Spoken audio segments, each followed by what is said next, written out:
शुरू करें?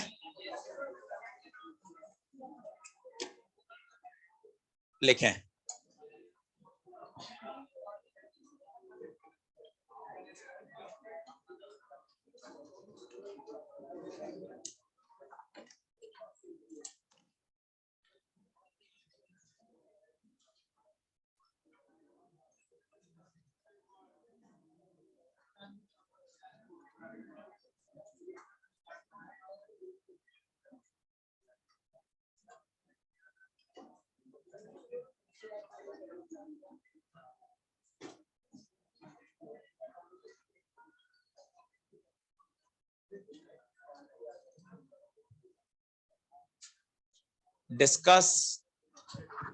Discuss about the image.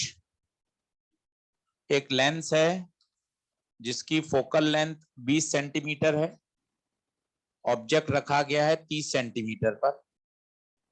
आपसे कहा गया है इमेज के बारे में बताइए।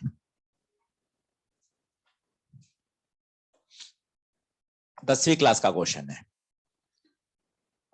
इसमें मैं आपको साइन कन्वेंशन का आइडिया देना चाहता हूं कि साइन कन्वेंशन कैसे लेते हैं। सबसे पहले ऑब्जेक्ट के बारे में कोई चर्चा नहीं है, तो बताइए कैसा ऑब्जेक्ट है? रियल ऑब्जेक्ट है। तो बताइए यू क्या लेंगे? -30। पहली बात काम की। अगर ऑब्जेक्ट के बारे में कुछ भी मेंशन नहीं है तो रियल ऑब्जेक्ट यू कितना लेंगे? -30। फोकल लेंथ आपको दे ही रखी है, फोकल लेंथ आपको दे रखी है 20। कॉन्वेक्स लेंस है तो फोकल लेंथ 20 नहीं +20 कॉन्वेक्स है, +20। क्या लगा दें? 10th class 1/v - 1/u = 1/।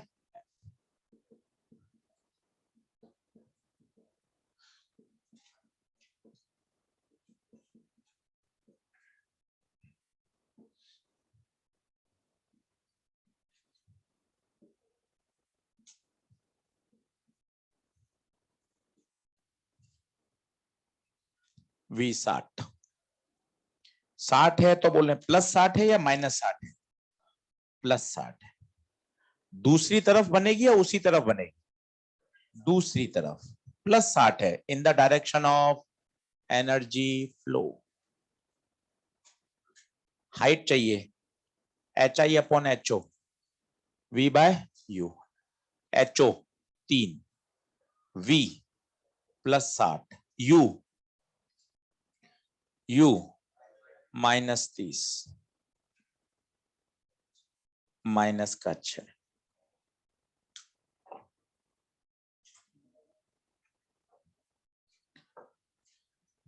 ये तरीका है 10th क्लास का, स्टैंडर्ड तरीका। आप कभी नहीं भूल सकते, ये बेसिक है। पर कुछ बातें सीखिए। H माइनस में आ रहा है, इसका मतलब इमेज इन्वर्टेड है। इन्वर्टेड है। ऑब्जेक्ट रियल है, ऑब्जेक्ट रियल है और इमेज इन्वर्टेड है, इसका मतलब पता है इमेज कैसी रही होगी? रियल। कल सिखाया था मैंने आपको, रियल ऑब्जेक्ट की रियल इमेज हमेशा इन्वर्टेड होती है, इसका मतलब इमेज रियल। साथ ही साथ इन्वर्टेड कहां बनेगी? 60 सेंटीमीटर। 60 सेंटीमीटर दूसरी तरफ या उसी तरफ? दूसरी तरफ, +60। तो ये तो आपका ट्रेडिशनल तरीका है। अब आप देखिए उन फॉर्मूलों को याद करने से कितना फायदा होता है। अब ये दूसरा तरीका, m = F/F + U। F 20, U -30, 20/-10 -2। अब एक बार m आ गया ना, इस m को U से कर दो V आ जाएगा, इस m को HO से कर दो HI आ जाएगा। -2 × -30 +60 आंसर। -2 into 3 -6 answer. आप ये सारे स्टेप बचा ले गए, एलसीएम लेना, ट्रांसफर करना, फिर रेसिप्रोकल करना, सब बच गए। सीधा फोकस करें किस पर? एम पर। अगर आपका एम आ गया तो उसके बाद तो आप कुछ भी निकाल लो। सर ये क्या कर दिया आपने, सीधा मल्टीप्लाई। कल फॉर्मूला बताया था ना एम का, v बाय यू। जब आप इसको 8-10 बार लगाओगे ना, आपको मजा आने लग जाएगा। अरे सर ये तो ज्यादा आसान है। एम आ गया, उसके बाद तो आप कुछ भी निकाल लो ना। यू से मल्टीप्लाई करोगे वी आ जाएगा। एचओ से करोगे, सर ये एचओ से क्यों कर दिया? एच आई अपॉन एचओ ही तो एम होता है। तो एचओ से मल्टीप्लाई कर दोगे तो क्या आ जाएगा? एच आई आ जाएगा। जब आप लगाओगे तब आप इसके साथ यूज टू होगे। ये तो आप इसके साथ तो यूज टू हो ही, 10th क्लास से देख ही रहे हो आप। ये तो आना ही चाहिए, पर ये और फास्ट मेथड है, फटाफट सवाल को सॉल्व कर सकता है। तो प्रैक्टिस करेंगे तो ये बात क्लियर हो जाएगी कि एक बार एम निकालना है, बस एम आ गया, फिर आप उसको यू से मल्टीप्लाई करो तो वी आ जाएगा। एम को एचओ से करो, सीधा क्या आ जाएगा? एच। अब ये सवाल है बेसिक, इसी को थोड़ा सा कठिन कर देता है वो। फोकल लेंथ ना देकर वो बोल देगा रेडियस दे देगा। सेम सवाल, सेम सवाल, ये एक्सरसाइज 2 में दे रखा है ऐसा 11वां क्वेश्चन। उसी प्रश्न को थोड़ा सा 12th लेवल का बना दिया। ऑब्जेक्ट दे रखा है वही 30 सेंटीमीटर का, सब कुछ वही, पर पहले आपको इसकी क्या निकालनी पड़ेगी? फोकल लेंथ या पावर। हम पावर निकालने में कंफर्टेबल है। अब पावर देखिए आप कितना जल्दी, लेंस मेकर की जरूरत ही नहीं है। बताइए ओरली क्या आएगा? कॉन्वेक्स की तरफ एरर है प्लस, डिफरेंस बोल 0.5 अपॉन 0.2 का डबल, का डबल। क्योंकि इधर की और इधर की पावर लेंस में नहीं होती, पावर सरफेस में होती है। कितना बताइए?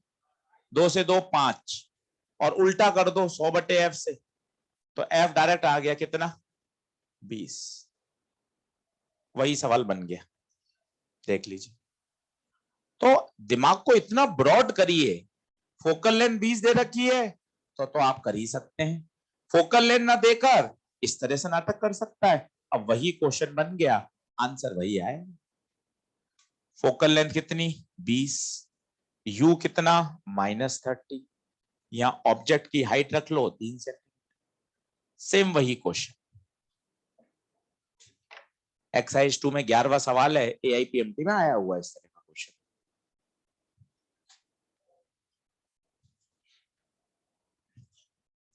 तो अगर आप फंडामेंटल पे खेलोगे ना तो आपको दिक्कत ही नहीं आएगी, और सवाल को आप ट्रिक से इतना जल्दी कर सकते हो। आप आपने ओरिजिनल क्वेश्चन को कितना छोटा कर दिया, आपने लेंस मेकर उड़ा दिया, आप यहां बच गए, आपका समय बच गया। फिर आपने ये वाली बातें भी उड़ा दी, ये लगाया, तो जो सवाल 2 मिनट में जा रहा है उसको आप 40 सेकंड में सॉल्व कर सकते हो, बशर्ते आपको दोनों ट्रिक आती है। कितना बढ़िया सवाल है। इसमें पहले फोकल लेंथ निकालनी पड़ेगी, फिर उस फोकल लेंथ की सहायता से 10th क्लास लगानी पड़ेगी। उसने पूछा है इमेज कैसी बनेगी, रियल बनेगी, इन्वर्टेड बनेगी, एनलार्ज बनेगी, सब पूछा है। बोलिए बढ़े क्या आगे? नोट डाउन कर लीजिए, स्टार लगा के रखिए, बहुत बेसिक सवाल आना चाहिए आपको हमेशा।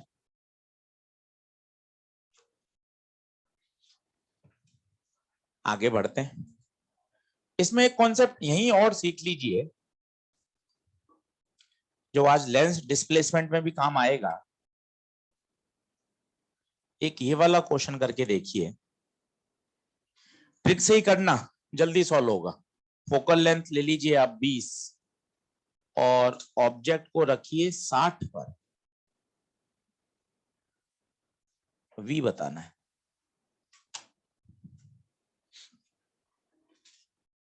तीसरा सवाल,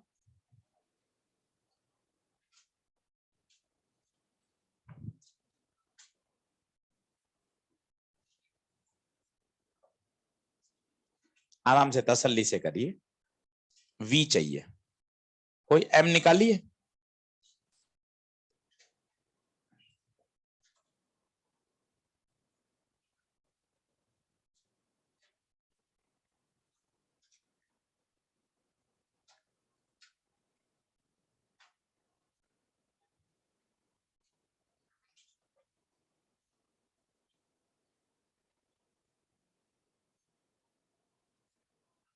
कितना,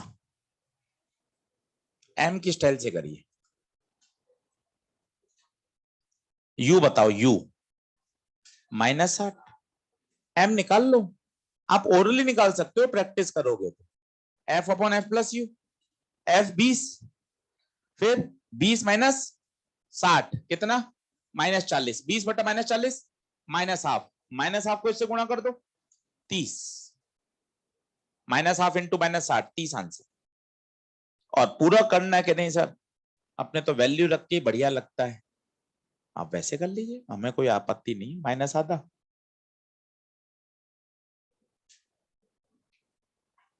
+30।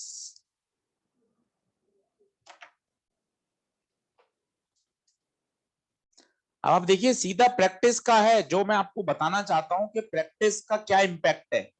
प्रैक्टिस से आप ये सवाल कितना छोटा ले जा सकते हो। अब आपने अगर ऐसा 8-10 बार कर लिया तो आप बहुत ओरल लेवल पे आ जाएंगे कि सर ये मैं 10th वाली भी छोड़ देता हूं, अब इनका कहीं मुझे यूज की जरूरत ही नहीं है। धीरे धीरे आप इससे बढ़िया अट्रैक्ट हो जाएंगे कि हाँ सर, एम निकाला, एम को यू से करो वी आएगा, एम को एच ओ से करो एच आई आएगा। मतलब अट्रैक्टिव पॉइंट ही क्या है, एम निकालना। एम बोले तो मैग्निफिकेशन। अब जिस पंच की तरफ मैं आपको ले जाना चाहता हूं वो सुनिए, वो मैं 1 घंटे बाद काम में लूंगा आज, लेंस डिस्प्लेसमेंट मेथड। वो यहां से देखिए, ऑब्जेक्ट था 30 पर, इमेज कहां बनी 60 पर। ऑब्जेक्ट 30, इमेज, अब उल्टा बोलिए, अगर ऑब्जेक्ट 60 पे आ जाए तो देखिए इमेज कहां चली गई 30। इंटरचेंज हो रहा है, वापस चेक करो, फिर से बोलो, ऑब्जेक्ट 30, इमेज 60।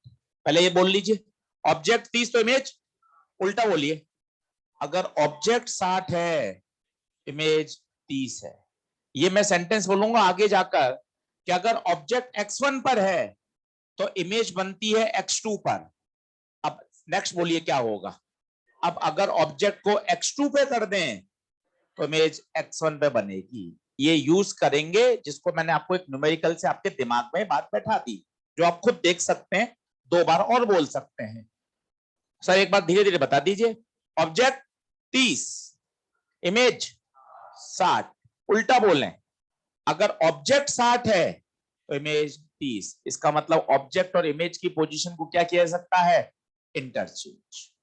क्लियर है बात? चलो आगे बढ़े, हेडिंग डालिए।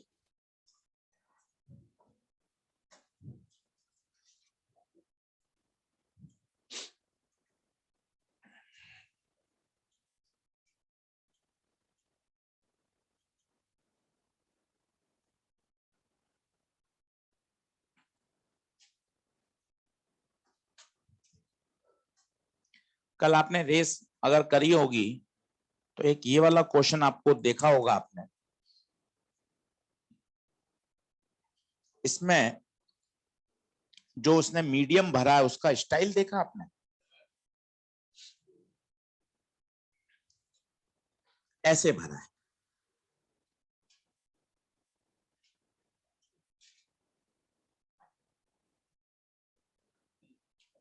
ये और ये सेम है, अगर आप उसको ध्यान से डिजाइन देखेंगे ना तो ये और इसकी डिजाइन सेम है, यहाँ अलग है, यहाँ कुछ अलग है, यहाँ कुछ भी हो, कोई फर्क नहीं पड़ता।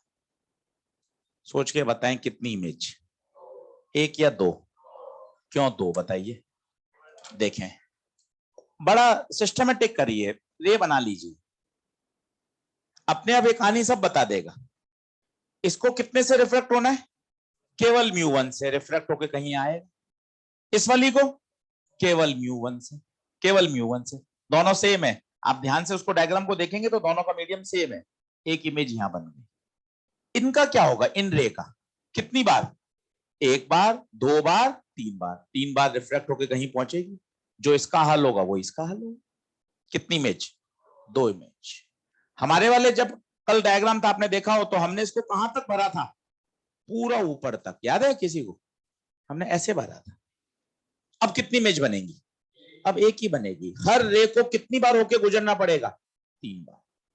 आप चाहें तो ऐसा डायग्राम एक और बना सकते हैं, ये आपका रेस का क्वेश्चन सॉल्व हो जाएगा। इसको ऐसे डिवाइड कर दीजिए साफ, ऊपर नीचे एक ही है, रेस करी हो तो आपको एक क्वेश्चन मिलेगा, इसमें इमेज बनेंगी 2।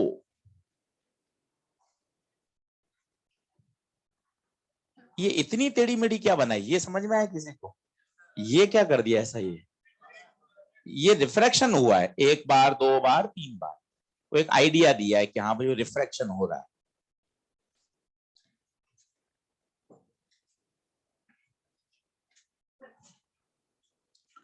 तो ऊपर नीचे का मीडियम सेम है। अच्छा, अगर ऊपर अलग होता नीचे अलग होता तो फिर 3 बन जाती। तो आप इसको रट नहीं सकते, इसको आप समझ ही सकते हो कि हाँ सर क्या हो रहा होगा।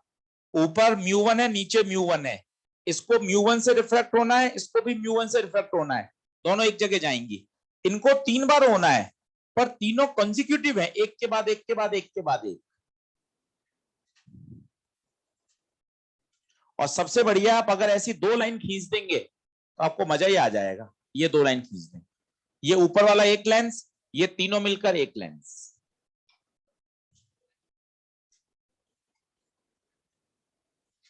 Number of image 2। एक वो जेई मेन वाला सवाल करा दिया था, एयर पानी वाला, ऊपर पानी नीचे एयर वाला करा दिया था, 2 इमेज बनती है। ठीक है, आज मुझे सिल्वरिंग आपको बताना है, तो सिल्वरिंग से पहले कुछ कॉन्सेप्ट सिखा देता हूं। हाँ बोल।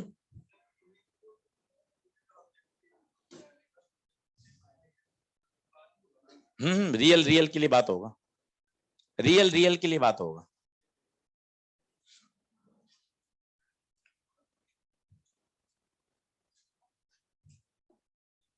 चलो, अब एक बेसिक कॉन्सेप्ट सीखो। 4 तरह के डिवाइस आपको पूरे रे ऑप्टिक्स में मिलेंगे। एक बार इनका डर हटा लो, कौन कन्वर्जिंग कौन डाइवर्जिंग, किनकी फोकल लेंथ पॉजिटिव किसकी नेगेटिव, इसमें हम परेशान होते रहते हैं।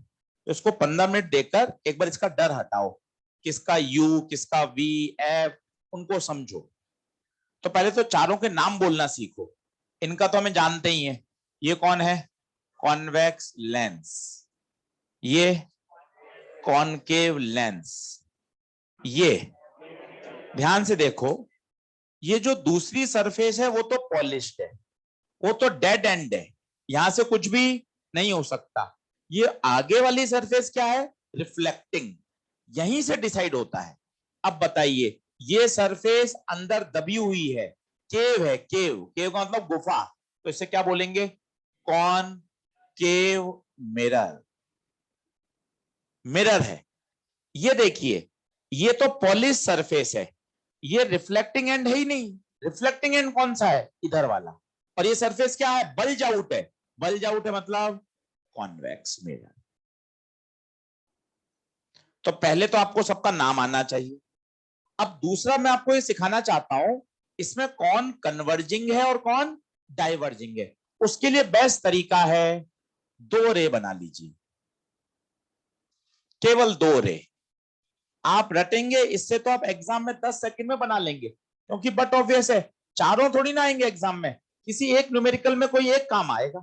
तो कोई आपको एक डायग्राम बनाना आना चाहिए। जैसे इसकी बात करता हूं कि ये कन्वर्जिंग है या डाइवर्जिंग है। सबसे पहला तरीका, वहां पर क्या खींचे? नॉर्मल। बताइए नॉर्मल कहां से पास होता है? सेंटर से। ये सब आपने नॉर्मल खींच लिए। अब आप देखिए, जितने एंगल पर इंसिडेंट हुए हो उतने ही पर ही रिफ्लेक्ट, जितने पर इंसिडेंट हुए हो उतने पर रिफ्लेक्ट। यहां क्या बनेगी? इमेज। आप खुद नेचर देखिए, इवेंट के बाद वाली रेस का नेचर देखिए कैसी है। रेस कन्वर्ज हो रही है, इसलिए बच्चों कॉनकेव मिरर को कहा जाता है कन्वर्जिंग मिरर। खत्म। आप याद करें, सब कॉनकेव को कन्वर्जिंग बोलते हैं तो आप फंस जाएंगे। यहां convex lens, convex lens converging lens होता है, तो इसलिए याद मत करिए। फिर यह भी अधूरी बात है कि आपने याद है कि कॉन्वेक्स कन्वर्जिंग होता है, नहीं, ये तब तक ही होता है जब आजू बाजू का मीडियम छोटा हो। क्योंकि आप तो 3 दिन मेहनत करके आए हुए हैं। यही कॉन्वेक्स अभी बढ़िया डाइवर्जिंग बन जाएगा, देखना डाइवर्जिंग बन जाएगा। कैसे? इसकी पावर लिखने की कोशिश करिए, बोलिए पावर, बोलिए। कॉन्वेक्स की तरफ ज्यादा, माइनस। वैल्यू काय को लिख रहे हैं, हमें तो बिहेवियर बताना है। कॉन्वेक्स की तरफ ज्यादा, माइनस, नेगेटिव पावर, इसका मतलब ये कौन हो गया? डाइवर्जिंग। तो बहुत सिस्टमेटिक कॉन्सेप्ट डेवलप करिए, तब मजा है कि सर ऑप्टिक्स बेहतरीन है। कॉन्वेक्स हमेशा कन्वर्जिंग होगा, ये बेकार है। अच्छा सेंटेंस क्या है? कॉन्वेक्स कन्वर्जिंग तब होता है जब रेयर की तरफ मीडियम कम होना चाहिए। दूसरे शब्दों में बोले, लेंस का रिफ्रैक्टिव इंडेक्स मीडियम से ज्यादा होना चाहिए, तभी वो क्या रहेगा? कन्वर्जिंग। यहां देखिए, लेंस का कम है और मीडियम का ज्यादा है, पता है ये कौन बन गया? डाइवर्जिंग। लाइट आएगी, कन्वर्ज नहीं करेगा, डाइवर्ज करेगा। तो 15 मिनट इसको पहले एक पन्ने पर बनाइए और खुद सोचिए, तब आपके दिमाग में बातें बैठेंगी, कौन कन्वर्जिंग, कौन डाइवर्जिंग। और सबसे बढ़िया डायग्राम है रे। अब जैसे मुझे इसका निर्णय लेना है साहब, क्या आशीष सर ये कन्वर्जिंग है या डाइवर्जिंग है? तरीका क्या है बताइए, तरीका क्या है? सबसे पहले नॉर्मल खींचे, बताइए नॉर्मल कहां से पास होगा? सेंटर से। ये नॉर्मल पास हो गए साहब। अब जितने एंगल पर आए हो उतने ही एंगल पर रिफ्लेक्ट हो जाएंगे। क्या सही है क्या? नॉर्मल से जितने एंगल पे आए हो, नॉर्मल से ही उतने एंगल पे जाओगे। ये तो गड़बड़ है, कहां जाएगी रे? लो सर, कुछ भी बना देता हूं सर मैं। भाई ये कैसे संभव है? मिरर है, मिरर।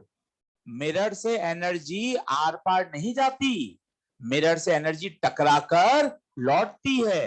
तो गलत तरीके देखोगे तब पता चलेगा, अरे सर मैं पता नहीं क्या ही कर रहा हूं, एनर्जी आर पार जा ही नहीं सकती, मिरर है तो टकरा के लौटेगी, टकरा के लौटेगी। अब आप रेड वाली रेस को देखिए, बिंदास क्या हो रही है बताइए? डाइवर्ज। इसलिए कहा जाता है कॉन्वेक्स मिरर इज डाइवर्जिंग। और ये तो आपको याद है ही। अब मान लो ये भूल गए आपके, डाइवर्जिंग है कौन, अपना वो वाला तरीका, वो जबरदस्त है पावर का। आप खुद बताइए, नेचर तो आप ऐसे ही बता सकते हैं। कॉन्वेक्स की तरफ कहां है कॉन्वेक्स, बताइए कहां है कॉन्वेक्स? अंदर, अंदर ज्यादा है, माइनस। इसका भी कॉन्वेक्स अंदर है, ज्यादा है, दोनों पावर मिलकर नेगेटिव। पावर नेगेटिव मतलब डाइवर्जिंग। इसके लिए तो आपके पास बहुत बढ़िया ट्रिक है। ये तो काहे को याद करते हो? ये तो किसी भी समय आप बता सकते हो कौन कन्वर्जिंग, कौन डाइवर्जिंग। जैसे एक रेस का सवाल है, एक वाटर बबल एयर में, एक हमने किया था वाटर में एयर बबल, ये कौन है? वाटर बबल किसमें? एयर में। अब आपको इसका नेचर सोचना है। अब आप उलझ रहे हैं, डायग्राम बना रहे हैं, कुछ भी नहीं करना, वो ट्रिक लगाइए, आपको मजा आ जाएगा। लगाओ ट्रिक। पावर किसमें होती है? सरफेस में। इस सरफेस की बोलो कॉन्वेक्स, कॉन्वेक्स की तरफ कम है, कम है, पॉजिटिव। कॉन्वेक्स की तरफ कम है, पॉजिटिव, दोनों पॉजिटिव मिलकर positive, positive means converging. Concept के तो आनंद लीजिए ना, कॉन्सेप्ट अगर आप सीखोगे तो आप कन्वर्जिंग डाइवर्जिंग में कहीं समस्या ही नहीं। ये आपको सारे केस बता दिए मैंने आपको, इन 4 से ही आपका सामना होगा। Convex lens, concave lens, convex mirror, concave mirror, और ये 2 और पंगे। अगर आप उसको ऐसे मीडियम में डुबो दो जिसका रिफ्रैक्ट इंडेक्स ज्यादा है। और कोई नया सवाल, एक हमने इसका उल्टा भी कर रखा है, याद हो तो आपको। ये तो एयर में कौन है? वाटर बबल, वाटर में एयर बबल, उल्टा हो जाएगा, डाइवर्जिंग हो जाएगा। लिखिए, लॉजिकल चलो, और एक एक बात सीखोगे। जब ओवरऑल ऑप्टिक्स डेवलप हो जाएगी ना अगले 10-12 दिन में, तब आपको लगेगा कि सर हाँ, अब ऑप्टिक्स में मेरी चीजें और बेहतर हो गई। क्योंकि रीजन है ना, और ऐसे फंडे जो कहीं फेल ही नहीं हो रहे, एक जैसे फंडे चल रहे हैं, उनको समझिए।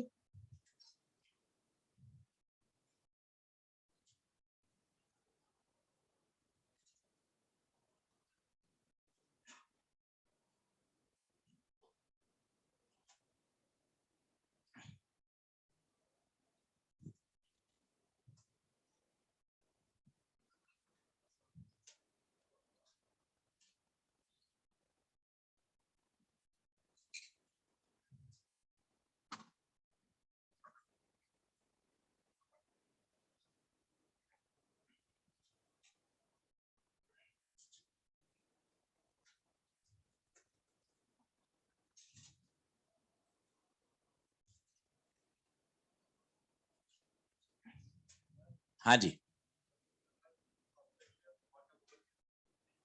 किसके अंदर?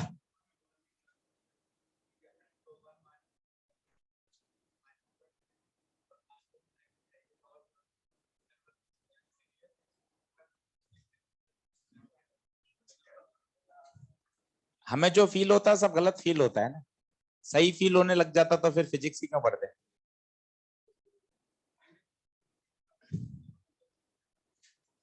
सही डायग्राम बनाएंगे तो आ जाएगा, कहीं कोई समस्या नहीं। क्योंकि पावर जो होती है ना, उसका एक बहुत बढ़िया फंडा है, पावर एनर्जी फ्लो पे डिपेंड ही नहीं करती। अब ऑब्जेक्ट अगर इसमें पानी के अंदर हो या हवा में हो, फर्क पड़ेगा ही नहीं। याद करिए, जैसे ये है, ये 1 है, ये 1.4 है। अब ये क्या है? कन्वर्जिंग है, इसकी पावर क्या है? पॉजिटिव। अब आप ऑब्जेक्ट यहां रखें या यहां रखें, कोई फर्क नहीं पड़ता। पहली बात, ऑब्जेक्ट से रे पर कन्वर्जिंग डाइवर्जिंग डिसाइड नहीं होता। कन्वर्जिंग डाइवर्जिंग जो कन्वेंशन है वो किसके लिए डिफाइन किया गया है? पैरेलल रेस के। किसी ऑब्जेक्ट को रखकर आप कन्वर्जिंग डाइवर्जिंग व्यवहार नहीं बता सकते। हमेशा कन्वर्जिंग डाइवर्जिंग किसके लिए परिभाषित होता है? पैरेलल रेस के लिए, हमेशा। हाँ, किसी ऑब्जेक्ट इमेज को रखकर हम नहीं बता सकते कि वो कन्वर्जिंग करेगा या डाइवर्जिंग करेगा। कन्वर्जिंग डाइवर्जिंग जो कन्वेंशन है वो पैरेलल रेस के लिए डिसाइड होता है।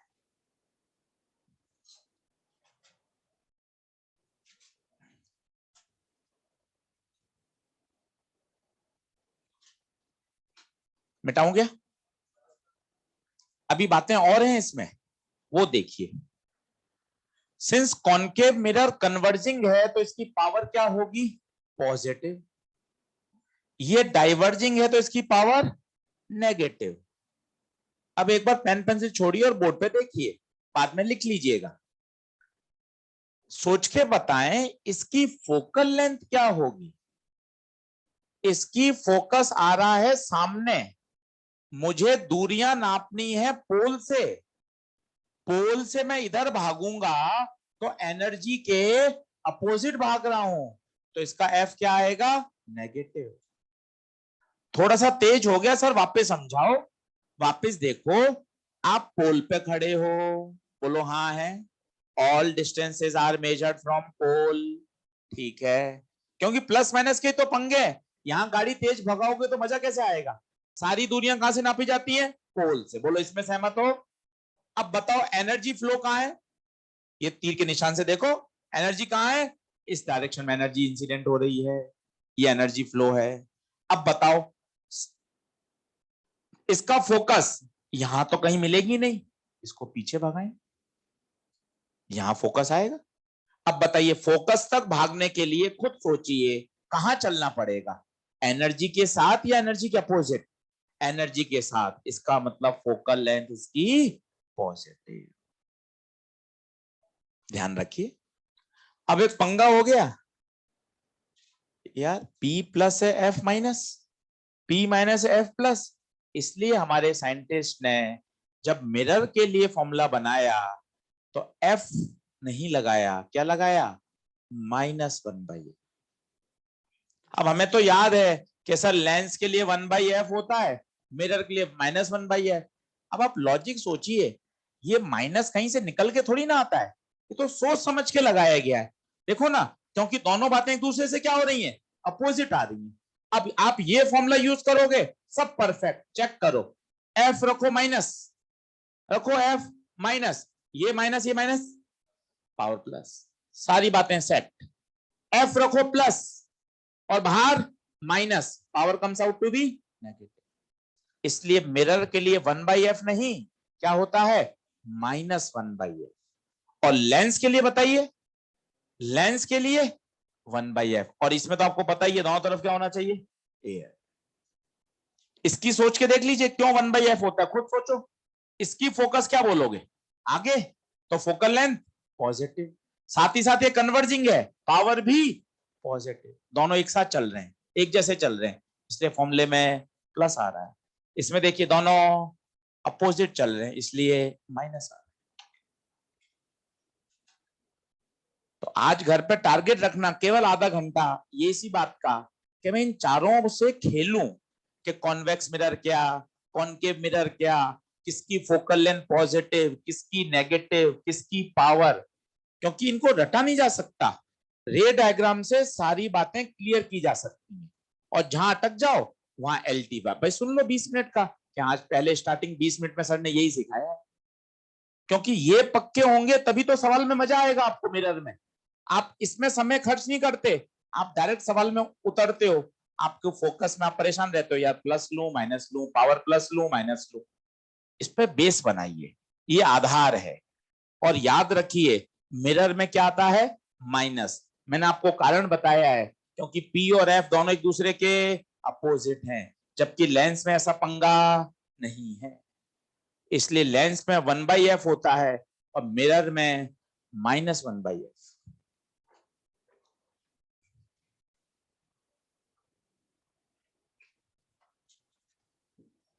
बोलिए बढ़े क्या आगे। अच्छा, इनके फॉर्मूले पता है आपको, इसका एफ का क्या फॉर्मूला होता है मिरर के लिए, R/2। लिख लें, वैसे तो मिरर में पढ़ाऊंगा, कभी जरूरत पड़ जाए मिरर के लिए F बराबर R/2। R क्या है, R radius of curvature, F focal length.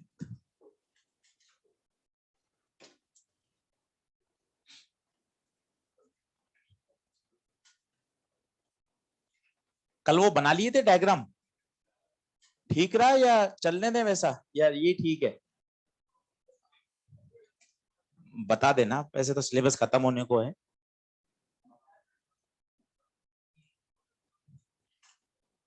LT से लिख लिया था किसी ने, लिखा है नहीं लिखा,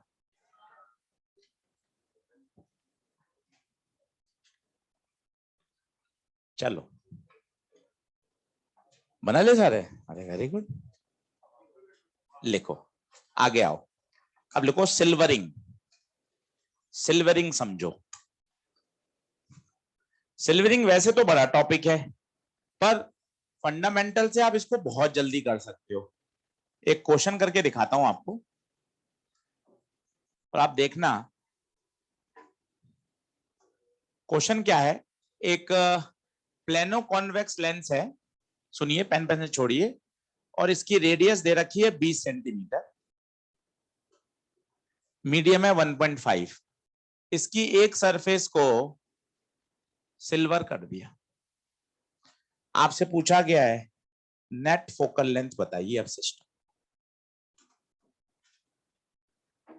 क्वेश्चन समझ में आया, प्लेनो कॉन्वेक्स लेंस था, उसकी एक सरफेस को क्या कर दिया, सिल्वर कर दिया। अब बताइए इसकी नई फोकल लेंथ क्या होगी। एक लाइन में सॉल्व करके दिखा रहा हूं, समझे तो बताइएगा। इस मिरर को धक्का मार के क्या कर दिया, अलग कर दिया। अब एक लाइट रे लाइए, अब मुझे चाहिए पावर। मैंने आपको एक लाइन सिखाई है, पावर किसकी होती है, सरफेस की। हर सरफेस की पावर लिख दीजिए।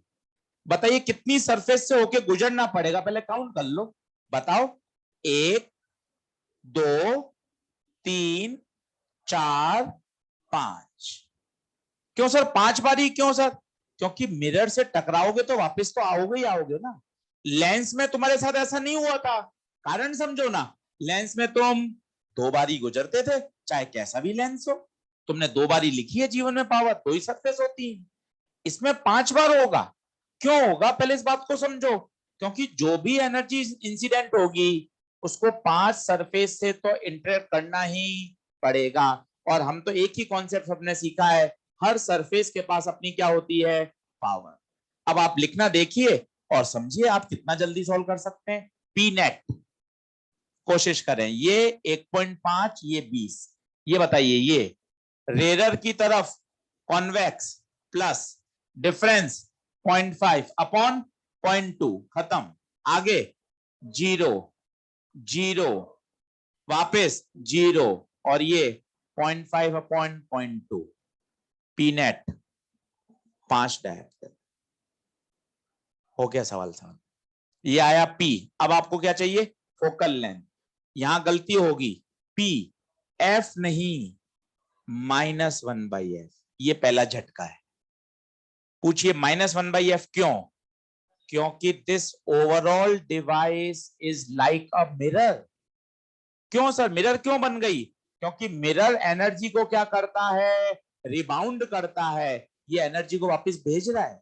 जबकि ये कौन है, ये तो लेंस ही है। पानी में डुबो तो भी लेंस है, आधा एयर में रखो आधा पानी में रखो तो भी लेंस है। लेंस तो लेंस ही रहेगा ना, क्योंकि एनर्जी को एक जगह से दूसरे मीडियम में ट्रांसमिट कर रहा है। ये क्या कर रहा है इंस्ट्रूमेंट, एनर्जी को बाउंस बैक कर रहा है। इसका मतलब ये ओवरऑल कौन है, मिरर। ये बच्चा गलती करता है, माइनस आएगा क्योंकि अब ये क्या बन चुका है, मिरर। बताइए P5 -1/F, F -1/5 metre. Power positive आ रही है तो इसका मतलब बताइए कन्वर्जिंग मिरर। पन्ना पलटिए, देखकर बताइए कन्वर्जिंग मिरर कौन होता है, कॉनकेव। कन्वर्जिंग मिरर कौन होता है, कॉनकेव। तीन बातें पूछता है इस सवाल में, तीन बातें। पहली, नेट पावर बताइए +5। मिरर का नेचर बताइए कन्वर्जिंग, क्योंकि प्लस आ रही है। जो कन्वर्जिंग मिरर होते हैं वो कॉनकेव। ये रटना नहीं है, वो भी 20 मिनट समझाया। और इससे क्या निकाल सकते हैं आप, फोकल लेंथ। और इस माइनस का एक्सप्लेनेशन दीजिए, माइनस क्यों लगाया, क्योंकि ओवरऑल इंस्ट्रूमेंट क्या बन चुका है, मिरर। सर एक बार और समझा दो, भाई एक बार और देख ले, चल वापस समझ। मेरे पास एक प्लानो कॉन्वेक्स लेंस है जिसकी फोकल लेंथ 20 है, जिसकी फोकल लेंथ 20 है। अब आपने क्या करा, इसकी एक सरफेस को सिल्वर कर दिया। अब आपसे पूछा गया है सिस्टम की फोकल लेंथ बताइए। क्या किया पता आपको, सवाल को थोड़ा सा कठिन बना दिया। यहां आपको रेडियस डायरेक्ट गिवन थी, क्योंकि आपको तो रेडियस ही चाहिए ना। सोचो, डिफरेंस अपॉन रेडियस, तो पहले आपको इससे क्या निकालनी पड़ेगी, रेडियस। निकाल सकते हो, कैसे बताओ। पहले तो इससे अपनी पावर निकालो, 100/F कितनी, +5, +5। और अपने तरीके से पावर निकालो, ये R, बोलो अपनी पावर बोलो कैसे होगा, 0.5/R +0। इस पावर को क्या करो, इक्वेट। बताओ R कितना आएगा, 0.1 मीटर, बोले तो 10 सेंटीमीटर। समझिए, इसलिए आजू बाजू कराएं ताकि आपका दिमाग डेवलप हो कि यार देखिए सर रेडियस दे रखी थी, आप डायरेक्ट पावर लिखने में एलिजिबल थे। यहां रेडियस नहीं है, फोकल लेंथ है, तो ये जबरदस्ती की नाटकबाजी बढ़ गई। पहले आपको क्या निकालनी पड़ी, रेडियस। अब बताइए रेडियस आते ही क्या वापस काम हो जाएगा अपना, आओ एक मौका और है, अब मत छोड़ो, एक मौका और है। रेडियस कितनी आई, 10। चलो बोलो, बेसिक फाउंडेशन बनाओ। पहला, पावर हमेशा सरफेस की होती है, सीखा सब जा सकता है। हार मानने से तो कुछ नहीं होना कि सर समझ नहीं आ रहा, घर पे 2 घंटे और क्वेश्चन करना भाई, घर पे 2 घंटे और कर, छोटी छोटी बात को फिर से लिख, 2 बार और सुन, 2 बार और समझ। क्यों नहीं बनेगा, बनना तो पड़ेगा ही, पर जब तक हम एफर्ट लगाएंगे तभी बनेगा। पावर किसकी होती है, सरफेस की। सर जब जब मैं एक सरफेस से गुजरूंगा उसकी पावर लिख दूंगा। आप पिछले 4 दिन से यही बात समझा रहे हो। अब आओ इस सरफेस की, कॉन्वेक्स की तरफ रेयर है, प्लस डिफरेंस 0.5 अपॉन 0.1 प्लस 0 0 0 और वापस वापस कितना, 10 डायप्टर हो गया। 10 डायप्टर प्लस आ रहा है, प्लस इसका मतलब कन्वर्जिंग मिरर है। कन्वर्जिंग मिरर कौन होते हैं, कॉनकेव। फोकल लेंथ निकालनी है -1/F। तीसरी बार सुनिए, -1/F क्यों, क्योंकि overall instrument behave like a mirror, इसलिए माइनस। पावर रख दीजिए, F आ जाइए।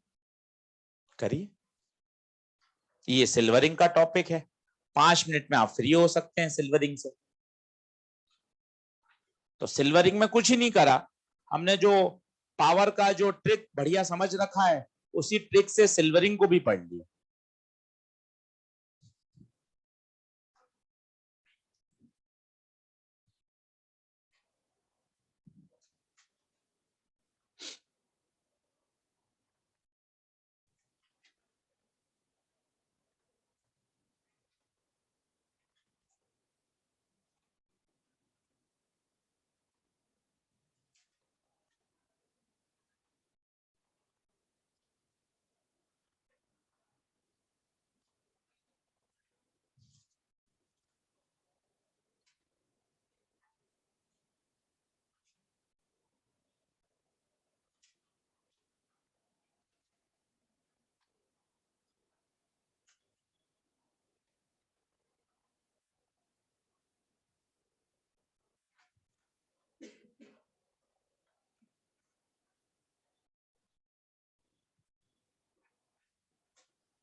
खुद करें, पूरा बोर्ड से नहीं देखें, एक बार तरीका समझ लिया खुद करिए, अटक जाए फिर स्टेप देखिए।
अच्छा, जो सबसे लास्ट वाला स्टेप है वो काम का है, P बराबर -1/f, वहां एक जरूर लिखिएगा, सिंस ओवरऑल इंस्ट्रूमेंट बिकम्स या बिहेव लाइक अ मिरर।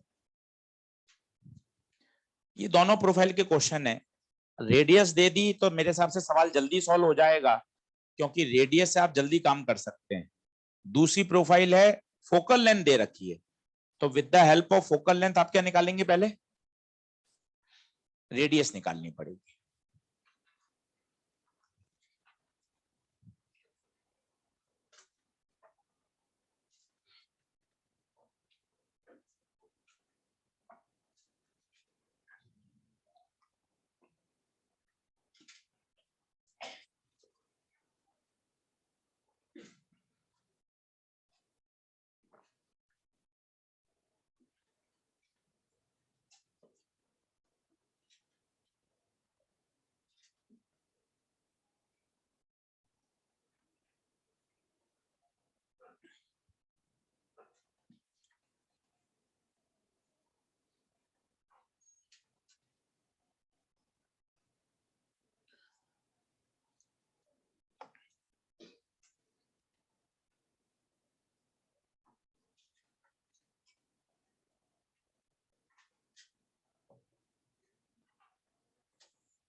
बढ़े क्या आगे?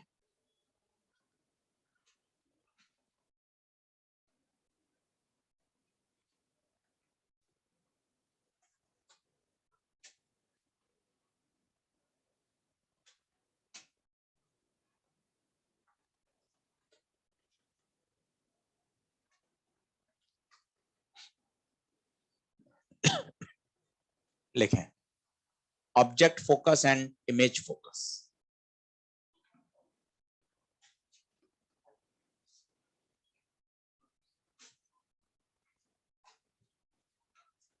हाँ बोल भाई। चलो,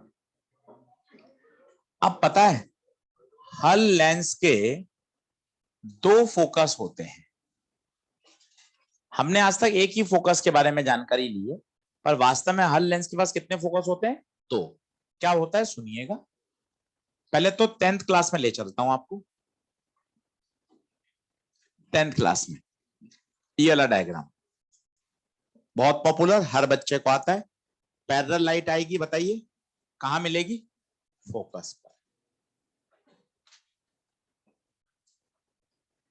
फोकस पर यहां बनेगी इमेज। ये हम 10 से पढ़ के आ रहे हैं, बिल्कुल सही है, परफेक्ट है। पैरेलल लाइट आएगी, अपनी इमेज कहां बनाएगी? फोकस पर। पर आज पूरा जानिए, ये जो फोकस आप बोलते हो, वास्तव में इस फोकस का पूरा नाम है इमेज फोकस। इसे क्या कहा जाता है? Image focus. अब कुछ अलग पढ़ते हैं, वो सुनिए। अगर मैं एक ऑब्जेक्ट को एक ऐसी डिस्टेंस पे रखूं जहां से लाइट रिफ्रैक्शन के बाद कैसी हो जाए? पैरेलल हो जाए। कैसी हो जाए? Parallel after refraction, then this point is known as object focus.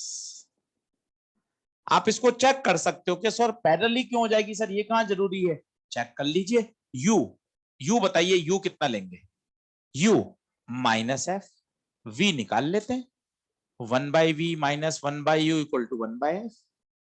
You की जगह minus F plus 1/f, 1/f कटेगा, 1/v 0, v इनफाइनाइट।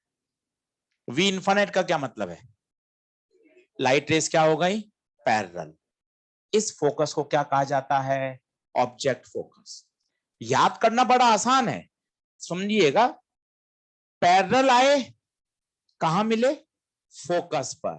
फिर से सुनिए, जो आपको ऑलरेडी याद है 10th क्लास का, लाइट पैरेलल आएगी, रिफ्रैक्शन के बाद फोकस पर मिलेगी।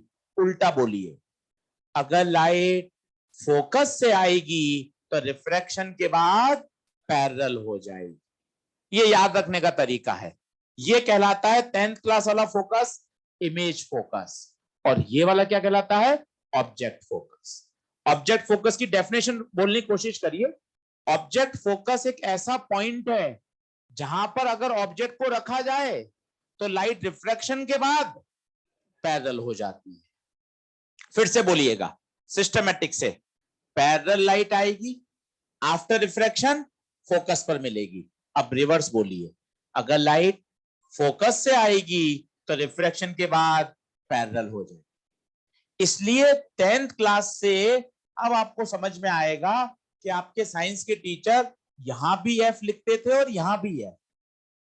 ये दोनों तरफ F2F प्रदीप में, एस चांद में, एनसीईआरटी में क्यों लिखा गया है? यार फोकस तो एक ही होता है, ये दोनों तरफ FF क्यों लिखते हैं? अब पता चलना चाहिए, एक इमेज फोकस होता है और एक ऑब्जेक्ट फोकस होता है। हम क्या बोलते थे, याद करो। ऑब्जेक्ट रखा गया है इनफाइनाइट और 2F, ऑब्जेक्ट रखा है 2F और F, ऑब्जेक्ट रखा है F। वास्तव में ये F2F इधर वाले कौन है? Object focus. और लेंस के उधर वाले कौन है? Image focus. दूरियां बराबर हैं, ये भी एफ है और ये भी एफ। इसलिए आपने देखा होगा लेंस के आप लेफ्ट में भी एफ लिखते हैं और राइट में। कितने फोकस हैं लेंस के? दो। One is object and the second one is image. याद रखने का तरीका बड़ा आसान है। पैरेलल लाइट आती है, फोकस पर मिलती है। यहाँ 10th क्लास इसलिए लिखा ताकि आप समझ सके, हाँ सर ये डायग्राम मेरे दिमाग में सेट है आशीष सर, इसका आज नाम मैंने अच्छा कर दिया, फोकस नहीं इमेज फोकस। पैरेलल आओगे, फोकस पर मिलोगे। उल्टा बोलो, फोकस से आओगे, आफ्टर रिफ्रैक्शन लाइट रेस कैसी हो जाएंगी? पैरेलल। इस ऑब्जेक्ट फोकस का दूसरा नाम है प्राइमरी फोकस, और इमेज फोकस का दूसरा नाम है सेकेंडरी फोकस। बना लीजिए। तो हर लेंस के पास दो फोकस होते हैं, object focus and image focus. क्या काम आएगा वो अब मैं समझाता हूं।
बढ़ू?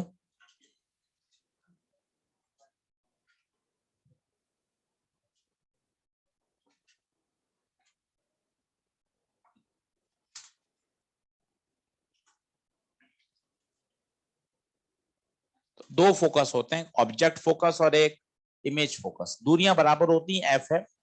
याद रखने का तरीका है, पैरेलल आएंगे तो फोकस पर मिलेंगे, और अगर फोकस से लाइट आएगी तो आफ्टर रिफ्लेक्शन वो प्रिंसिपल एक्सिस के क्या हो जाएगी, पैरेलल।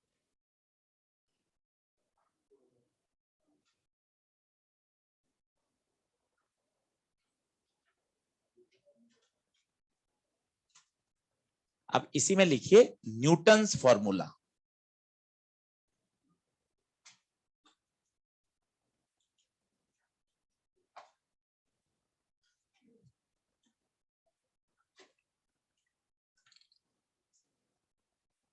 न्यूटन्स फॉर्मूला लिखें। If object distance, if object distance and image distance, if object distance and image distance are measured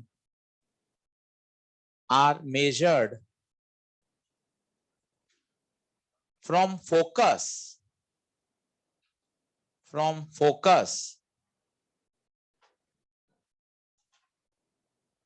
then Newton's formula can be used. देखें, सरल सी बात है। अभी तक 10th क्लास से या पिछले 4 दिन में अपने इतने न्यूमेरिकल करे, आपने ऑब्जेक्ट और इमेज की दूरी कहां से नापी? लेंस से। लेंस बोले या बेहतर शब्द बोल दें ऑप्टिकल सेंटर। कहां से नापी? ऑप्टिकल सेंटर से। यही काम हो रहा है, आज भी यही करेंगे, हमेशा यही करेंगे। और formula 1/v minus 1/u equal to 1/f, या m बराबर f upon f plus u, f minus v upon f। बढ़िया काम होगा, सारे सवाल आपके इससे बढ़िया सॉल्व होंगे। सारी दूरियां कहां से नापी गई हैं? लेंस, और बेहतर बोले तो फ्रॉम ऑप्टिकल सेंटर। ठीक है, हमारे जो सिलेबस में है ना वो थिन लेंस है, क्योंकि वास्तव में तो पोल से ही नापते थे, याद करो। और ये बहुत पतला है, इसकी जो थिकनेस है वो बहुत बहुत बहुत कम है। तो ये पॉइंट और ये पॉइंट लगभग सब एक ही जगह है, क्योंकि लेंस कैसा है? बहुत पतला, बहुत पतला है। पहली बात। अब न्यूटन ने क्या कहा? न्यूटन ने ये बात बोली कि अगर आप, एक है आपका ऑब्जेक्ट फोकस और एक है इमेज फोकस। अब ऑब्जेक्ट यहां रखा है, कायदे से तो इसकी दूरी कहां से नापनी चाहिए थी भाई? कहां से नापनी चाहिए थी? लेंस से। पर उसने कहा लेंस से न नापो, कहां से नापी? ऑब्जेक्ट फोकस से, एक्सो। यहां बनी इमेज, इसकी दूरी कहां से नापी? लेंस से नहीं, इमेज फोकस, एक्सआई। क्या है एक्सो? कोशिश करिए बोलने की। क्या है एक्सो? बोलिए, एक्सो क्या है? डिस्टेंस ऑफ ऑब्जेक्ट कहां से? From focus. Distance of object from primary focus. क्या है एक्सआई? एक्सआई, कोशिश करिए। Distance of image from secondary focus, secondary focus. और फिर फॉर्मूला दे दिया, एक्सो एक्सआई बराबर एफ स्क्वायर। कब लगाना है? केवल 1 या 2 क्वेश्चन में काम आता है, पूरे मॉड्यूल में साफ साफ क्वेश्चन पढ़ेंगे तब समझ में आएगा उसने दूरी कहां से नापी है? फोकस से। आप ये भूल भी जाएं तो क्या सवाल सॉल्व हो सकता है? क्या हो सकता है? सोचो कैसे। ये एफ है, ये एफ है। सर मैं तो यूवी से ही करता हूं, मेरी आदत है सर 10th क्लास से। ठीक है, आप कर सकते हैं। सोच के बताओ वी क्या लोगे? सोच के बताओ v क्या लोगे, v v xi plus F. सोच के बताओ u क्या लोगे, xo प्लस एफ। आप इसको इसमें रख दीजिए, अपने आप आपके पास ये रिजल्ट आ जाए। तो ये तो बढ़िया काम करेगा ही, हमेशा करता है, हमेशा करता है, ये तो बेस्ट है। पर अगर क्वेश्चन में उसने दूरियां कहां से नापी है, फ्रॉम फोकस। एक्सरसाइज 1 खोलिए, मैं आपको क्वेश्चन की लैंग्वेज पढ़ा के दिखता हूं, उससे आपको पता चलेगा। 63 होगा या 65, देखें। एक्सरसाइज 1 सबसे पहले पढ़े हैं 61, सिर्फ पढ़ लीजिए, घर पे करिएगा। लैंग्वेज से ये बताना चाहता हूं कब न्यूटन लगाना है। 61 पढ़िए, 2 बार पढ़िए, आपको आइडिया लग जाएगा 2 बार पढ़ते ही। उसने दूरियां कहां से नापी हैं, from focus, from primary focus, from secondary focus. बार बार फोकस आ रहा है, आपको तुरंत पता लगेगा, सीधा फॉर्मूला एक्सओ एक्सआई बराबर एफ स्क्वायर। ओरली करना चाहते हैं कर लीजिए, 25 इंटू 9 225, 225 का स्क्वायर रूट 15, 15 आंसर हो गया, खत्म। तो पहले ये आइडिया लगे कि सर मुझे कब न्यूटन लगाना है। तो न्यूटन कब लगाना है, जब केवल दूरियां कहां से हो, फोकस से। एक 63 पढ़ के देखिए, इसको होमवर्क में करिएगा।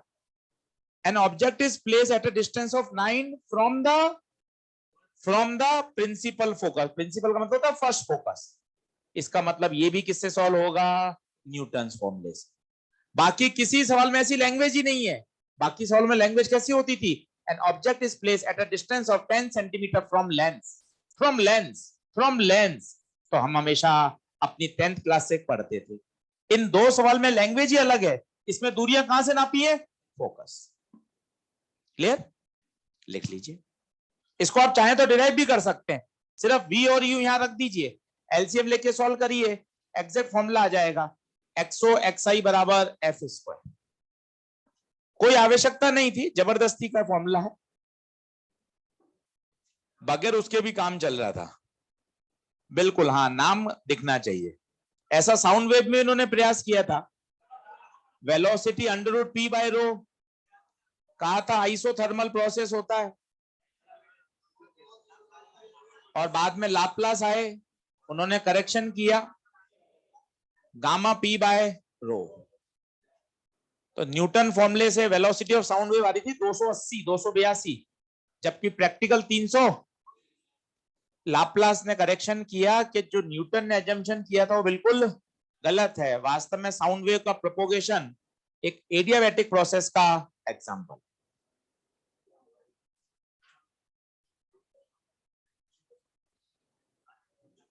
तो देखिए, मैं फॉर्मूला तो याद कर रहा हूं, मेरी कंसेप्चुअल क्लैरिटी भी चाहिए कि आशीष सर कब लगाना है, ये तो बताइए। तो सीधा दिमाग में स्ट्राइक करिए, जब जब दूरियां फोकस से नापी जाएं।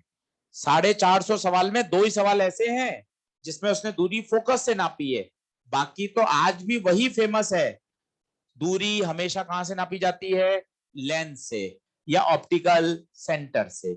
यही फॉर्मूला मोस्ट पॉपुलर है।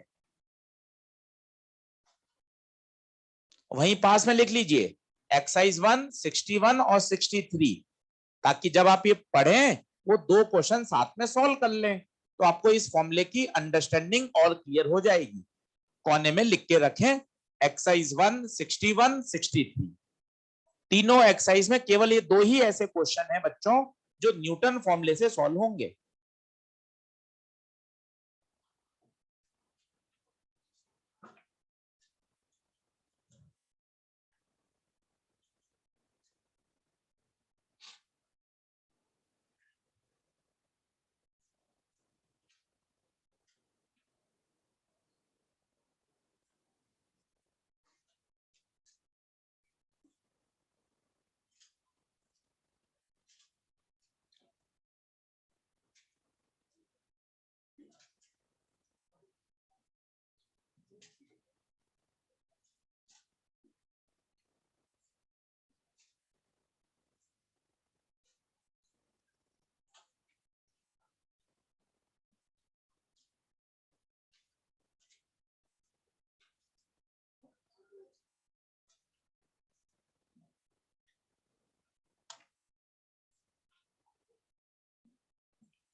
बढ़े आगे।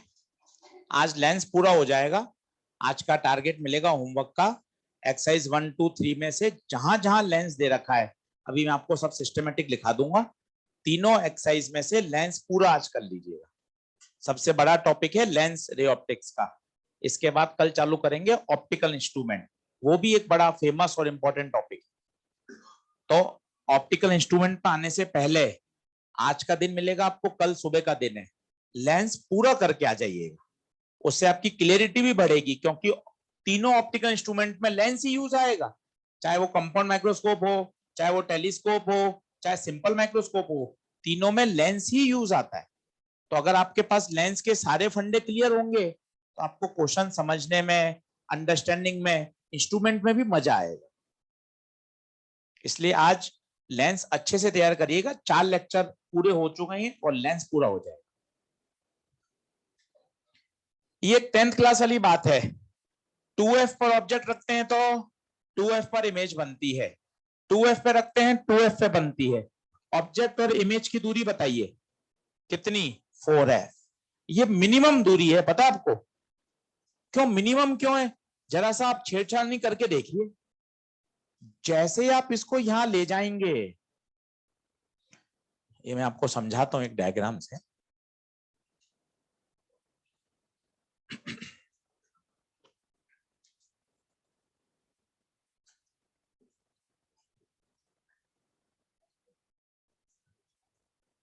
आप सुनना एक बार, वो पन्ने पलटकर जो कल वाले डायग्राम थे ना 4, वो एक बार खोल लीजिए और समझिए। बड़ा इंटरेस्टिंग एक कॉन्सेप्ट सिखाता हूं आपको कि इमेज कैसे भागती है और कैसे चलती है, वो देखना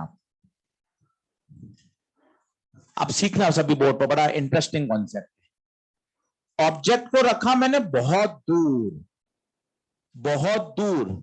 बहुत दूर का मतलब समझो क्या? अप टू इन्फिनिटी पे रखा, बहुत दूर। कहां बनेगी इमेज? फोकस पे। इन्फिनिटी पे रखते हैं तो फोकस पे बनी, फोकस पे। इन्फिनिटी नहीं था, थोड़ा पहले था, इसलिए फोकस से थोड़ा दूर बने। अब पास में ला रहे हैं, बताइए इमेज कहां बनेगी? f और 2f के बीच। देखते जाइएगा, मजा आएगा। 2f पर आ गए, 2f पे आ गए, 2f पे बनी। सर आपने ये क्या किया है? ये क्या साइज बढ़ रहा है क्या? क्योंकि 2f पर 2f पे बराबर साइज होता है, जबकि इस वाली का साइज डिमिनिश होता है। देखिए आप, इसका मतलब यहां से यहां आते थे साइज बढ़ रहा है। क्या इस बात से सहमत हैं क्या? देखो आप पहला फोटो देखो अपना, उसमें मैंने साइज क्या बताया? डिमिनिश। और 2f पर मैं कह रहा हूं बराबर साइज का है। इसका मतलब जैसे जैसे मैं 2f की तरफ अप्रोच कर रहा हूं, इमेज का साइज बढ़ रहा होगा। बोलिए। दूसरा कॉन्सेप्ट सुनिए, मजा आएगा आपको। यहां स्पीड ऑफ इमेज बहुत कम है। पूछें क्यों? बेटा ऑब्जेक्ट तो कहां से कहां भाग लिया, सुन तो, कहां से कहां भागा? इन्फिनिटी से 2f तक आ गया, पर इमेज केवल कितना चली? f से 2f, केवल इतनी सी दूरी। जबकि ऑब्जेक्ट कहां से कहां है? इन्फिनिटी से 2f। पर इमेज की पोजीशन केवल कितनी बदली? f से 2f। ये सारे रियल ऑब्जेक्ट हैं, ये सारी रियल इमेज है। इसकी और इसकी दूरी बताओ तो क्या होगी? इसकी और इसकी दूरी बहुत ज्यादा या बहुत कम? बहुत ज्यादा, तो बहुत दूर है। इसकी और इसकी दूरी भी बहुत ज्यादा। इसकी और इसकी दूरी सबसे कम, सबसे कम। कितनी? इसने लिखा है देखिए 4 है। अभी और सुनिएगा क्या हो रहा है। ऑब्जेक्ट को और आगे लाइए। अब आप इस रीजन में आ गए। बताओ 2f से f में होता है तो इमेज कहां बनती है? Beyond 2f। कैसी? बड़ी। ये देखिए बड़ी। सुनते जाइएगा और पास आइए और मन में सोचते जाइए, हाँ यार मैं फोकस की तरफ अप्रोच कर रहा हूं तो इमेज इन्फिनिटी की तरफ अप्रोच करेगी। और कैसी? बड़ी, एनलार्ज। जब मैं नियर अबाउट फोकस आ जाऊंगा तो इमेज बहुत दूर और बहुत बड़ी बनेगी। देखिए यहां महसूस करिए बच्चों, स्पीड ऑफ इमेज क्या है, ज्यादा या कम? सर कैसे पता चल रहा है? आप फील करेंगे तो आपको ही पता चलेगा। आराम से बोलिए, ऑब्जेक्ट कहां से कहां भागा? 2f से। सोचो, ऑब्जेक्ट कहां से कहां भागा? केवल 2f से f। इमेज का मूवमेंट देखो तो 2f से इन्फिनिटी तक चली गई, मतलब इतनी कम दूरी ऑब्जेक्ट ने ट्रेवल करी, पर इमेज का रेट ऑफ चेंज बहुत ज्यादा है। इसका मतलब अब स्पीड क्या हो गई? बढ़ गई। क्या बात समझ में आ रही है? दूसरा फंडा देखिएगा, जिस तरफ ऑब्जेक्ट की स्पीड होती है, क्या इमेज की स्पीड भी उसी तरफ है क्या? सोच के देखें, मजा आएगा। ये पास, ये इधर, ये इधर, ये इधर, ये 2f पर, ये 2f पर, ये आगे, ये आगे, ये आगे, ये आगे, ये जब f पर तो ये इन्फिनिटी पर। जिस डायरेक्शन में ऑब्जेक्ट चल रहा है उसी डायरेक्शन में इमेज चल रही है। जितनी दूर ऑब्जेक्ट होगा लेंस से, इमेज भी, देखिए ये ऐसे चल रहा है, ऐसे चल रहा है, ये ऐसे चल रहा है। दोनों की डायरेक्शन सेम है या अपोजिट है? दोनों की डायरेक्शन सेम है।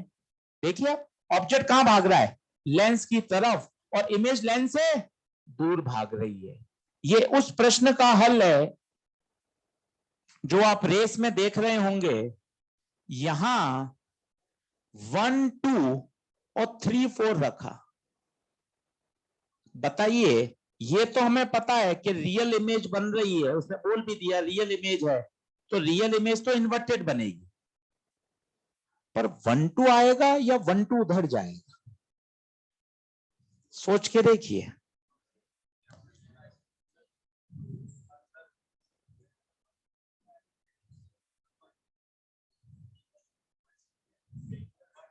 सोच के आएंगे? वापस वापस देखो ना, ये इधर है, ये ऑब्जेक्ट है, ये ऑब्जेक्ट है, इसकी इमेज एफ पर, इसके पास वाले की दूर है, देखो ना, इसके पास वाले की और दूर है, इसके पास वाले की और दूर है। जितना ऑब्जेक्ट लेंस के पास होगा, इमेज उसकी दूर बन रही है। देखो ना, चेक करो ना, नंबरिंग डाल दो आपको, ये लो 1 2 3 4 5 6, इसकी कहां है? 1 2 3 4 5 6। ऑब्जेक्ट लेंस के पास आ रहा है, इमेज लेंस से दूर भाग रही है। ये डायग्राम से समझा जा सकता है। आप सोचो मैं घर बैठ के रट लूं, रट ही नहीं पाओगे। आपको ये डायग्राम देखकर इससे बात करनी पड़ेगी। हाँ भाई, क्या कहना चाहता है, ये बात करनी पड़ेगी आपको। हाँ सर, आप बात तो सही कह रहे हो, इन्फिनिटी वाली आपने फोकस पे बनाई, 2f वाली 2f पे बनाई, तो मैं खुद ही सोच रहा हूं ना सर, ऑब्जेक्ट को आप ऐसे ला रहे हो, इमेज ऐसे जा रही है, मतलब ऑब्जेक्ट टूवर्ड्स द लेंस आ रहा है, पर image image away from the lens जा रही है। अब बताओ तो कौन आगे आएगा, कौन पीछे आएगा? लिख लो, लिख लो। इन्वर्ट बनेगा, ये बात तो तय है, पर 1 2 3 4 में आगे पीछे क्या हो?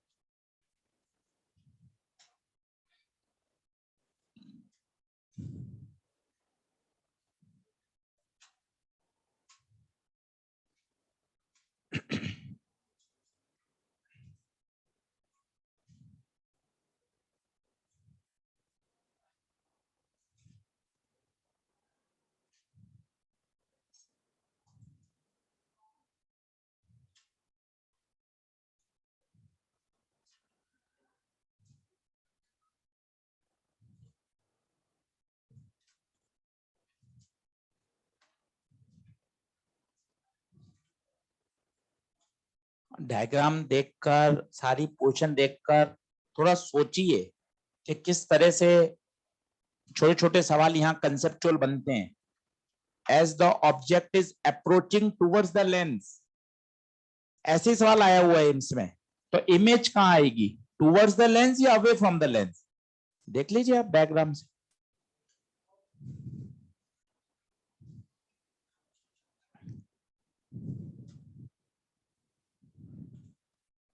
अच्छा, वो minimum separation between object and real image 4f, सोचो यही था सबसे मिनिमम। इसके बाद तो मामला और गड़बड़ हो गया। क्यों? ये जरा से आई पर ये तो बहुत तेज दूर भाग रही है, और पास में लाए और दूर चली गई, तो सेपरेशन तो बढ़ती जा रही है।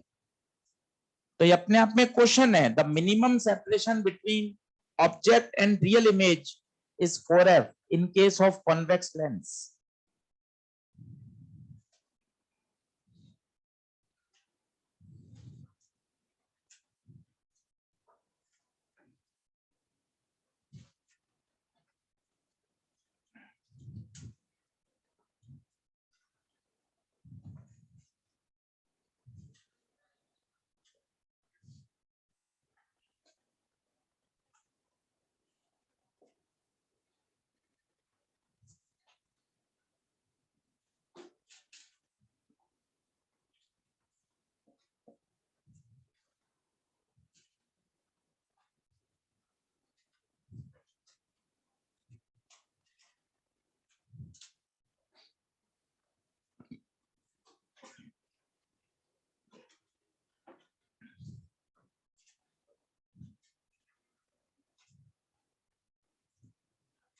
किसी को आइडिया लगा क्या आंसर आएगा? 1 2 पहले आएंगे या 3 4 पहले आएंगे?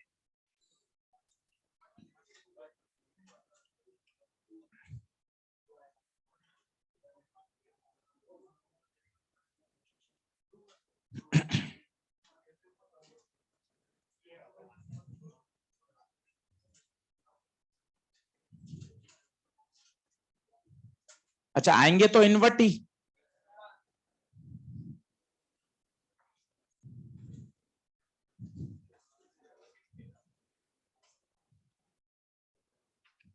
चलो सोच के आइएगा, रेस में दे रखा है वैसे, सही आंसर मिल जाएगा आपको। चलो आगे बढ़े। लास्ट टॉपिक लिखिए, लेंस डिस्प्लेसमेंट मेथड। पूरा प्रैक्टिकल एक्सपेरिमेंटल टॉपिक है, एक बार बता देता हूं।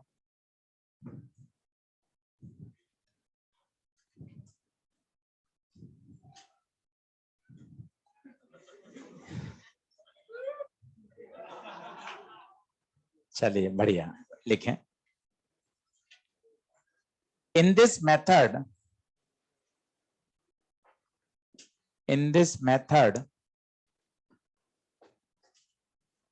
Object position and screen position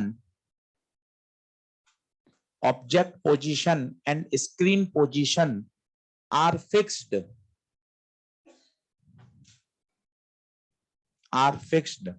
only lens is displaced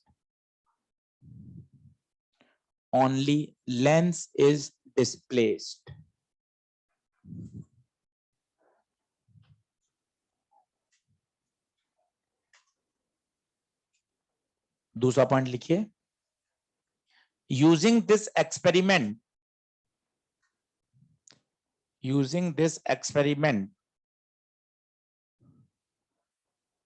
the focal length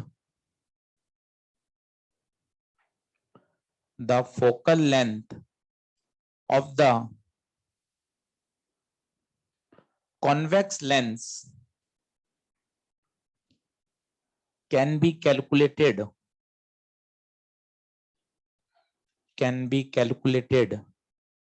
in laboratory।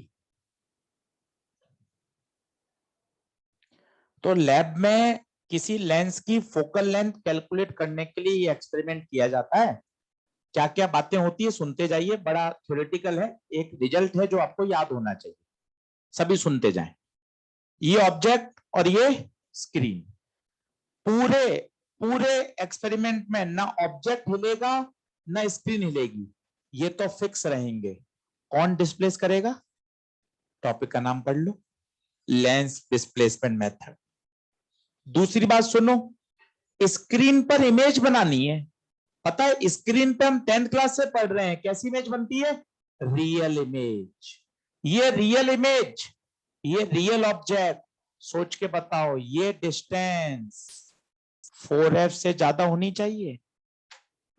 अगर ये 4f से कम होगी, आप दिन भर प्रैक्टिकल करते रहिए, स्क्रीन पर इमेज ही फॉर्म नहीं होगी। अभी आप पढ़कर आए हो, रियल ऑब्जेक्ट और रियल इमेज के बीच में मिनिमम दूरी, तो मिनिमम दूरी 4f, 4f से ज्यादा भी चलेगी, पर मिनिमम कितनी चाहिए? 4f। पहला कॉन्सेप्ट। वापस सुनिए, सर क्या पढ़ाना चाहते हैं? Lens displacement method. कभी नीट में इस पर कोई प्रश्न नहीं आया, एनसीईआरटी में पूरा एक पेज दे रखा है, इसलिए समझना जरूरी है। क्या हो रहा है? ऑब्जेक्ट और स्क्रीन फिक्स है, ना ये हिलेगा ना ये हिलेगा। दूसरे शब्द में बोले, ये जो डी है वो फिक्स रहेगा। डी कब बदलेगा बताइए? जब आप ऑब्जेक्ट या स्क्रीन को हिलाओगे। तो डी है क्या? Distance between object and image, ये हमेशा फिक्स रहेगा। तो कौन डिस्प्लेस होगा? लेंस डिस्प्लेस होगा। मान लो अभी लेंस है पोजीशन नंबर 1 पर, देखते जाइएगा। लेंस है पोजीशन नंबर 1 पर, क्या करेगा? इसकी क्या बनाएगा? इमेज बना सकते हैं।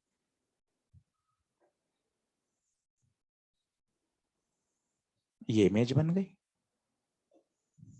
Let height of image is hi1, ये कौन? ho। माना ये दूरी x1, ये दूरी x2। बोले क्लियर है? एक्सप्रेशन बताइए m का क्या लिख सकते हैं? m होता है बच्चों hi upon ho, v by u। कोशिश करिए hi, कोशिश करिए hi माइनस का hi1, क्यों? नीचे बनी है। ho प्लस का ho, v v v image की दूरी लेंस से प्लस का x2, u। बोलो क्लियर है? अब आपने लेंस को डिस्प्लेस किया, स्क्रीन वहीं, ऑब्जेक्ट वहीं, लेंस को डिस्प्लेस करके लेट एक नई पोजीशन पे ले आए, and this is position number 2। अब ध्यान से देखना, जो हमने आज आते आते ही पढ़ा था, ये याद आ जाए तो मजा आए। देखिए, वो एक न्यूमेरिकल किया था, 30 पे ऑब्जेक्ट 60 पे इमेज, उल्टा। वही वाली बात लगाइए। देखिए आप, ऑब्जेक्ट x1 पर इमेज उल्टा, ऑब्जेक्ट x2 पर तो इमेज। क्या बात क्लियर हो रही है? न्यूमेरिकल से जो बात मैंने आपको समझाई, इसमें बनाइए इमेज।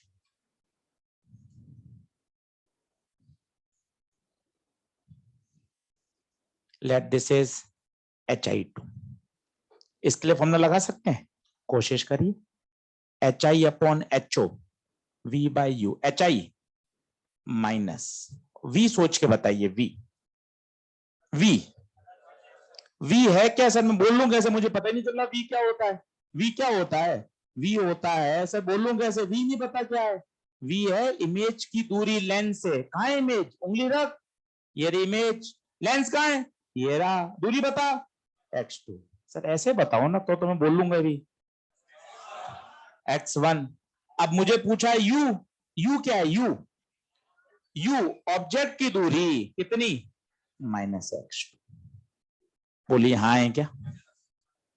इन दोनों को आप मल्टीप्लाई करोगे तो रिजल्ट आएगा ho बराबर under root of hi1 into hi। चाहे तो करके देख सकते हैं, आवश्यकता नहीं है। -hi1 upon ho minus hi2 upon ho, x2 by x1, x1 minus x2, minus minus minus minus, x1 x1 x2 x2, hi1 into hi2, ho square.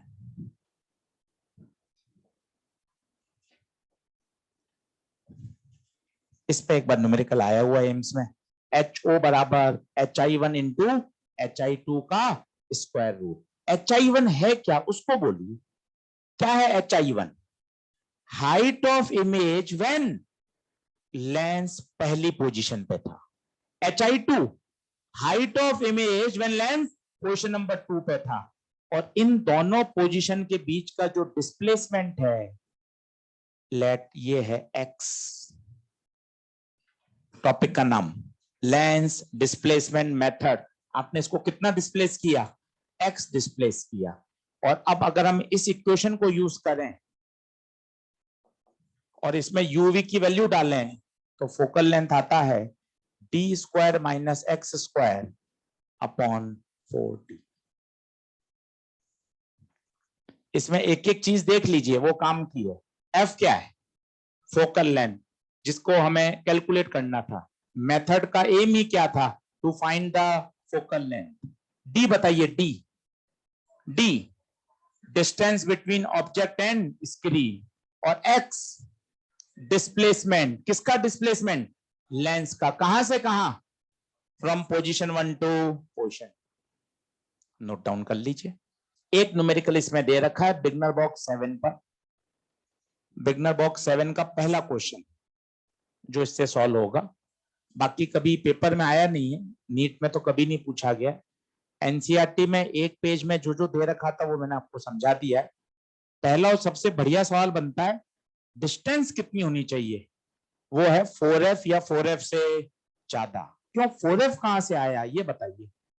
Real object और रियल इमेज के बीच की मिनिमम दूरी 4f।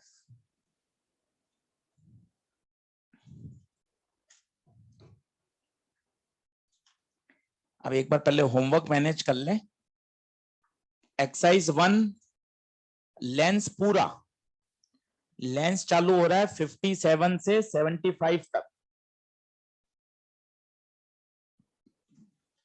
57 से 75 तक सारे कर सकते हैं। एक्सरसाइज 2 में लिखिए, करके जरूर आइएगा ताकि अपना लेंस पूरा अच्छे से ओवर हो जाए।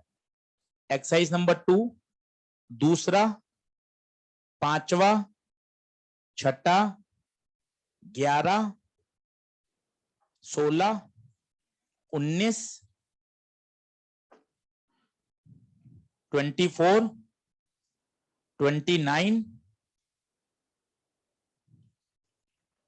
इसके बाद 38, 40, 41।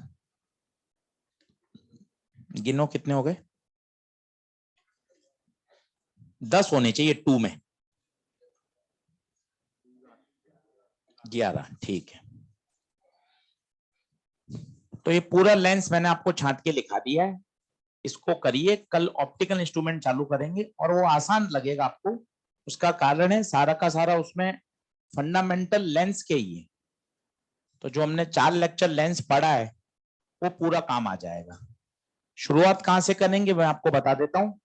जैसे पेन होता है, पेन पे लिखा हुआ है, अब बहुत छोटा लिखा होता है साइड में, तो आप क्या करते हैं? पहला आपका क्या होता है? नहीं पढ़ने में आ रहा तो आप क्या करते हैं? उसको पास लेके आते हैं। पास आने पर क्या अक्षर बड़ा हो जाता है? फिर दिखने क्यों लग जाता है वो? नहीं होता कभी का? जैसे आपको कोई अक्षर देखना है, मान लो ये है, अब इसमें बहुत छोटा लिखा हुआ है, एक बार में नहीं दिख रहा, तो पहला क्या होता है? पास लाके पढ़ते हैं। तो पास लाने पे क्या होता है? पास लाने पे अक्षर के बड़े हो गए। इसी से चालू करेंगे कॉन्सेप्ट कि पास आने पे, दूर से देखते हैं तो बिल्डिंग 10 फ्लोर की बिल्डिंग, अरे सर ये रही सर बिल्डिंग, सर दिख रही सर इतनी बिल्डिंग। पास जाके देखोगे तो आपको ऐसे करना पड़ेगा। ये क्या है कि पास आने पर बड़ी हो जाती है या दूर पे छोटी दिखती है। चंद्रमा इतना दूर है, बहुत छोटा दिखाई देता है, पर वास्तव में तो चंद्रमा तो बहुत बड़ा है। पास आने पर वही जो हमें पेन का अक्षर दिखाई नहीं दे रहा था, पास आने पर वो हमें अक्षर दिखने लग गया। यहीं से कल शुरुआत करेंगे। कॉन्सेप्ट है विजुअल एंगल, और वही सारे ऑप्टिकल इंस्ट्रूमेंट का बेसिक है। आपसे कोई पूछे कि ऑप्टिकल इंस्ट्रूमेंट करता क्या है, आप एक लाइन में आंसर दीजिए। ऑप्टिकल इंस्ट्रूमेंट विजुअल एंगल को बढ़ाते हैं, चाहे वो सिंपल माइक्रोस्कोप हो, चाहे कंपाउंड हो, चाहे टेलीस्कोप हो। केवल एक ही फंडा काम का है कि वो क्या करते हैं? विजुअल एंगल को बढ़ा देते हैं। अब विजुअल एंगल क्या होता है, इसकी चर्चा कल चालू करेंगे।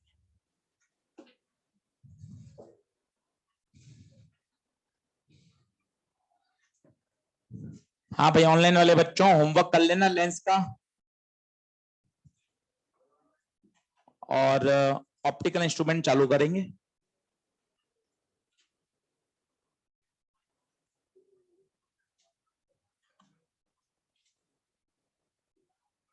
ठीक है।